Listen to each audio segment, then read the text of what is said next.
The 78th session of the United Nations General Assembly is underway in New York. In the United States of America, the summit is hinged on the theme, Rebuilding Trust and Reigniting Global Solidarity, accelerating action on the 2030 Agenda and its sustainable development goals towards peace, prosperity, progress, and sustainability for all. A two-day summit has kicked off to evaluate the midterm evaluation of the 2030 Agenda on the Sustainable Development Goals at a time when the world in general and Africa in particular is rocked by multifaceted challenges. What are the stakes of the UN General Assembly, and can it provide solutions to these problems? To answer this, we are being joined by Peter CLOTTEY, senior journalist at the Voice of America's English to Africa service. He joins us live from the United States of America in New York. Peter, thank you very much for talking to us once again. It's a pleasure to have this chat with you on the occasion of the 78th session of the UN General Assembly. The Assembly this year focuses on the need for global action towards the implementation of the Sustainable Development Goals. Can we just know how crucial this call is? Well, it's crucial because although a lot of countries are doing well, not all countries, especially in Africa, have been able to meet the targets that are needed. And the countries themselves have expressed concern that although there's a political will, although they are making very good efforts to achieving those targets, there have been challenges. So they have been coming up with strategies to try to overcome some of these hurdles that they face. Now, let us not forget that the Sustainable Development Goals two-day summit, which began today, ends tomorrow. Here in New York, it will mark a new phase of what experts call progress towards the Sustainable Development Goals, with high-level political guidance on transformative and accelerated actions ahead of the 2030 target. You know, it's convened by the President of the General Assembly, and the summit marks halfway point to the deadline set for achieving the 2030 Agenda and the Sustainable Development Goals. It will be also the centerpiece of the high-level week of the General Assembly, which effectively begins tomorrow, where U.S. President Joe Biden is supposed to deliver his speech.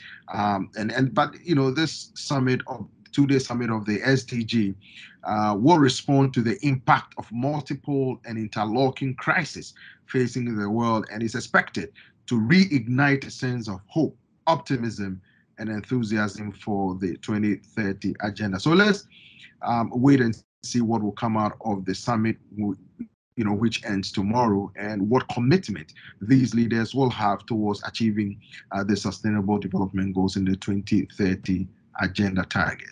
Now, can we know the issues that could likely be on the plate for world leaders when the UN General Assembly effectively kicks off in New York? You know, the agenda for the 78th session of the UN General Assembly, or UNGA as it is called here, will primarily focus on two key areas. You're talking about climate crisis and the ongoing war in Ukraine. As you know, more than 140 world leaders, including African leaders and government, are going to be present for this high-level debate, which begins tomorrow, Tuesday. And as you know, a lot of African countries, have expressed concern that they bear the brunt of climate change and crisis, and have been calling on wealthier nations to help finance efforts to cushion the effect of the climate crisis. They are often or routinely argue that the wealthier nations contribute significantly more to conditions that accelerate climate change. So let's see how things will go, and the resolutions or outcome of the debate, or steps and commitment towards combating climate change that will come out of this UN General Assembly. And of course, the war in Ukraine is also a major headache to especially African countries, because they think or they know that it's having an a very devastating effect on their economies, where inflation is high, economic challenges, food prices have gone up, inflation has gone up in respective African countries, and they are finding it quite a challenge to come up with solutions to resolve this. So let's see how this debate will come up with any strategic measures to help these African countries, or collaborate with this African country to surmount some of these economic challenges or hurdles that they face back home.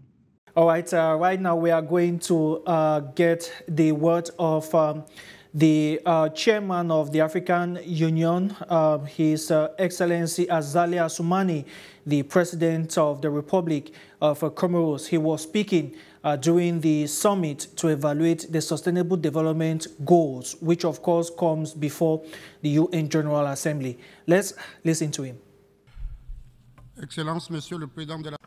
Excellencies, President of the General Assembly, Your Excellency Mr. Antonio Guterres, Secretary General of the United Nations, Excellencies, Heads of States and Governments, good morning to you all. I'm very pleased to take part in this very important meeting and to share some thoughts with you.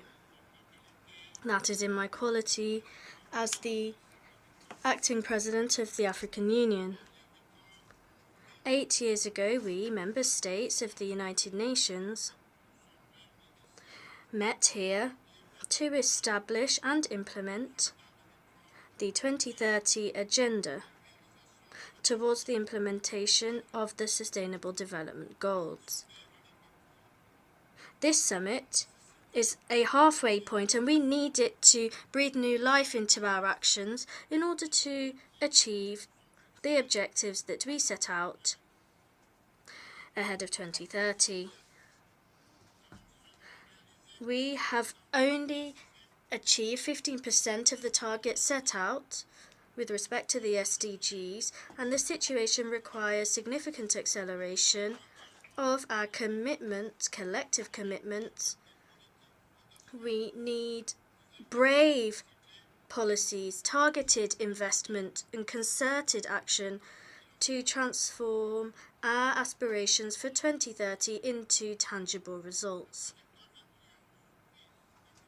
The trajectory taken by states on the implementation of the SDGs has been hampered by external shocks in recent years, such as the COVID-19 pandemic, the war in Ukraine, and the climate crisis. In our continent, Africa, as underscored by the Economic Commission for Africa report, the continent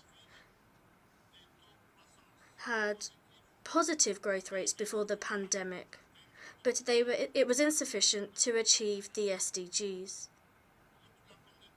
As well as the pandemic, Africa is facing several challenges which negatively impact the Agenda 2030 and Agenda 2063, especially when it comes to peace and security.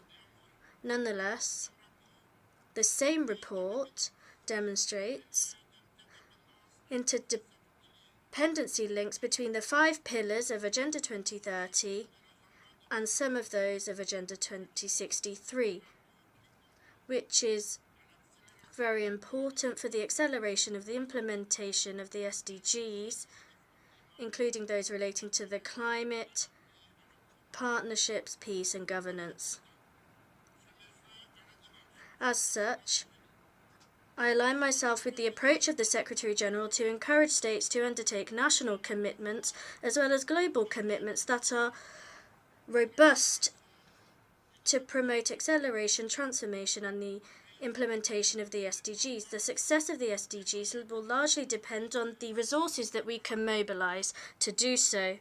I therefore call on states to strengthen their national capacities in order to mobilize and ensure the necessary financing for development and for countries of the South to strengthen South-South cooperation too. In this respect, the acceleration of the implementation of the African Free Trade Zone is a topic of the African Union for 2023, and it's a very important opportunity to ensure the perfect African economic integration and to achieve the SDGs by 2030. That is why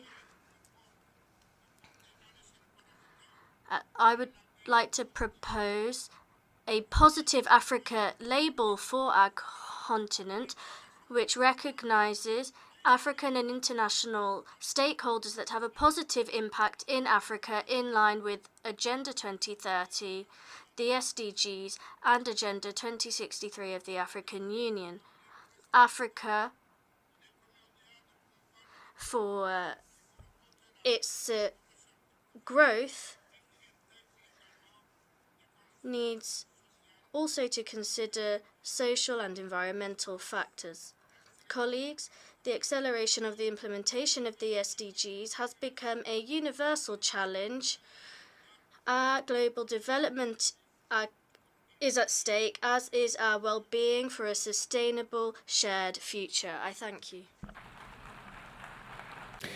That was Azalia Soumani, the chairman of the African Union and president of the Comoros, putting for the African agenda as far as the implementation of the 2030 Sustainable Development Goals are concerned. Now, back to you, Peter. Africa is confronted with enormous challenges, and the continent in recent years is experiencing a democratic backslide with a contagion of coups raging from West Africa and just recently in Central Africa, talking about the case of Gabon. Is this particular problem likely to be discussed in this year's UN General Assembly? Well, it will feature somewhat because, let's take Gabon, for example, a neighboring country to Cameroon. Gabon, for the first time, got to the UN Security Council. So we were looking forward to what Gabon will do weeks before the coup happened.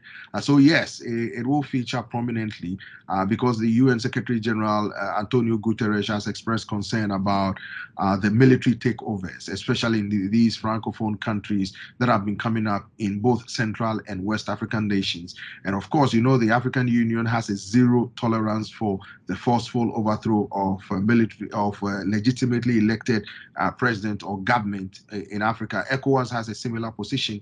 And, people say that usually when these military takeovers happen, those who are overthrown are treated harshly, their supporters are treated harshly, sometimes they are killed. However, we are not seeing that trend. It appears that things are changing somewhat, but a lot of these international partners, some are not even recognizing the military takeover, although there seems to be some form of support for these juntas on the continent who have forcefully taken power through popular sentiment expressed by people on the continent. But let's see what comes up. But it's a key thing that both the African Union and ECOWAS have been talking about. Now, what role could major leaders, particularly the US President Joe Biden, play in this year's summit, and to what extent can their influence bring forth the necessary desperate solutions to biting problems affecting the world, and particularly Africa? Well, the wealthier nations, including the US, always seem to be a good partner or a strong partner to a lot of these African countries and around the world. They've proven to collaborate. In some instances, criticisms have been lobbed against them that they are not doing enough. Of course, the issue of China partnering Africa and investing in several parts of the world, rivaling some of these powerful or wealthier nations from the West. So yes, President Joe Biden is actually expected tomorrow on Tuesday to host a lot of African countries to some form of a dinner where they will have discussions about world events, where they will try to strengthen bilateral and multilateral relations with these African heads of state and others who have joined. So this is where discussions are had. This is where decisions are made that some people say can make or make challenges that some of these heads of state face back home. So let's wait and see what will come up after their meetings tomorrow here in New York. Peter, I would like to know, are there some particular initiatives and proposals that are being made to the UN General Assembly? Well, the major thing that they've been talking about is the united stand of African countries who say that wealthier nations would have to pay more, some billions of dollars, if not trillions of dollars, to help cushion the effect of the climate change or climate crisis affecting their countries, because most African countries are vulnerable, especially those along the coast, are vulnerable to the devastating effect, because you go to some countries in West Africa, whole communities have been wiped out, or people have been forced to move out of their homes because of this rising sea levels and weather patterns that are unusual, affecting things, even food production, because as you know, a lot of African countries don't have the mechanized farming where you can have mechanized way of irrigating plants. Most of these African countries use sustenance way of menial way of individual way of cultivating or embarking on agriculture. Mechanized farming is the way forward. So if there is a financial support to help these countries come up with different strategies to try to cushion the effect of this climate change affecting their people, it will be difficult. And that is why Africa seems to have a united front calling on these wealthier nations to pay more. Now, there appears to be some positive movement from these wealthier nations, but the commitment is what the African countries are saying, that usually lofty promises are made, carrying it through becomes a little bit difficult. So let's see the commitment that will be shown here at the high-level debate here at the UN General Assembly in New York. All right, Peter, we'll be looking forward to that. Now, this last question before we call the discussion over. How might the outcome of this year's General Assembly impact the global community moving forward? Usually debates are made. Critics of the UN General Assembly high-level debate have said that, it appears to be a talk shop where people make promises, sometimes critical of Western nations, and nothing seems to be moving. But others disagree. For example, when the Sustainable Development Goals idea was mooted, all countries embarked on it. And so the impact is that all countries are making, especially in Africa, are making efforts to getting to the target where, they want to have digital identification for their people. They want to have data for their people, so they will be able to craft effective policies to lift their citizens out of poverty. If you don't have data, for example, it will be very difficult for you to do that. And so you could see that for those who are pessimistic about the impact of the decisions that are made here during the UN General Assembly debate, supporters point to it that, look, a lot of countries are doing well. They are lifting their citizens out of poverty. They are crafting policies, health policies, education policies, agricultural policies to feed their people, to educate their people, to sensitize their people. So let's see what comes up and the impact the anticipated impact that will have. And then we can measure perhaps next year what progress have been made so far. So let's wait and see. Well, we do hope that the fruits from the 78th session of the UN General Assembly will have the much desired impact. And once again, Peter CLOTTEY, thank you very much for talking to us. It was a pleasure to have you. See you some other time, and have a great time in New York. You're welcome. Thank you once again. And that right there was Peter CLOTTEY, a senior journalist at the VOA English to African Service, with his take on the UN General Assembly that will kick off in New York in the United States of America, as world leaders are called upon to address issues affecting them commonly, and particularly the desire to implement the Sustainable Development Goals. And that does it for this edition of this chat. We thank you very much for being with us. Keep watching Dash News, the voice of Africa. Bye for now.